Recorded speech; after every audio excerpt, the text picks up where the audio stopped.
नमस्कार दोस्तों, आज की वीडियो में हम बात करेंगे महाभारत के वीर योद्धाओं पांडवों की कैसे हुई थी वनवास के दौरान मृत्यु और कैसे हुए थे पुनर्जीवित। पौराणिक कथाओं के अनुसार एक बार वन में भटकते भटकते पांडव थक गए थे और पांचों भाई प्यास से व्याकुल थे।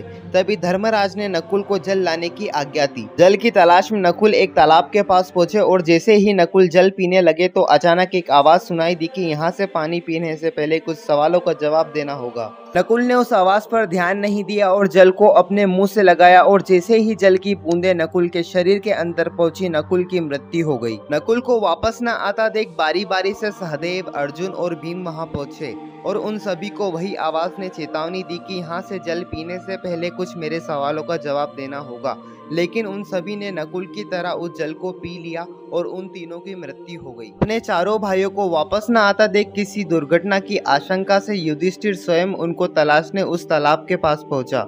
जैसे ही धर्मराज पानी पीने के लिए झुके, धर्मराज को भी वही आवाज सुनाई दी और अपने भाइयों को मूर्छित पड़े हुए देखा।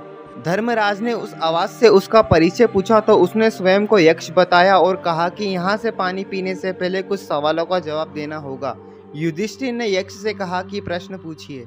यक्ष ने अपना पहला प्रश्न पूछा कि मनुष्य का कौन साथ देता है। युधिष्ठिर ने कहा कि मनुष्य के पूरे जीवन काल में केवल उसका धैर्य ही साथ देता है।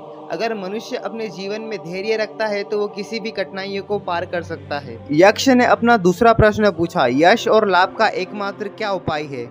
यक्ष के प्रश्न पूछते ही युधिष्ठिर ने जवाब दिया कि मनुष्य के जीवन में यश और लाभ प्राप्त करने का एकमात्र उपाय दान करना है। यक्ष ने अपना तीसरा प्रश्न पूछा और कहा कि ऐसी कौन सी चीजें जो हवा से भी तेज चलती है। युधिष्ठिर ने यक्ष के सवाल का जवाब देते हुए कहा कि मनुष्य का मन ही हवा से तेज चलता है। यक्ष ने अपना चौथा प्रश्न पूछा कि किस चीज को त्याग देने पर मनुष्य को दुख नहीं होता।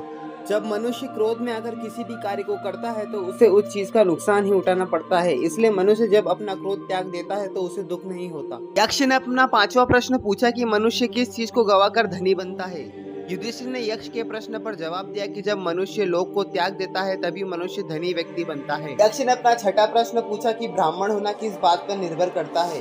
युधिष्ठिर ने कहा कि ब्राह्मण होना जन्म पर निर्भर नहीं करता, वह केवल शील स्वभाव पर निर्भर करता है। यक्ष ने अपना सातवां प्रश्न पूछा कि एकमात्र क्या उपाय है जिससे मनुष्य सुखी रह सकता है। युधिष्ठिर ने कहा मनुष्य अपने पूरे जीवन में केवल अच्छे स्वभाव से सुखी रह सकता है।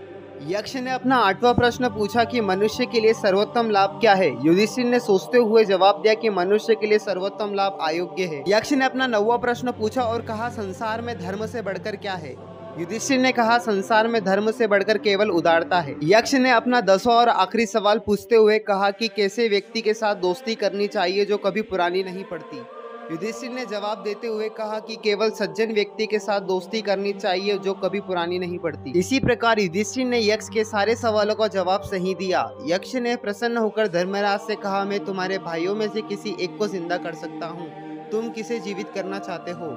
युधिष्ठिर ने सोचते हुए कहा यक्ष आप मेरे भाई नकुल को जिंदा कर दीजिए। युधिष्ठिर के इस प्रकार बोलते हुए यक्ष सामने प्रकट हुआ और बोला 10,000 हाथियों के बल वाले भीम को छोड़कर तुमने नकुल को क्यों जीवित करने को कहा। भीम नहीं तो अर्जुन को ही जीवित करवा लो, यह तो दुनिया का सर्वश्रेष्ठ धनुधारी है। युधिष्ठिर ने कहा कि हे यक्ष, मनुष्य की रक्षा ना तो भीम से होगी और ना ही अर्जुन से।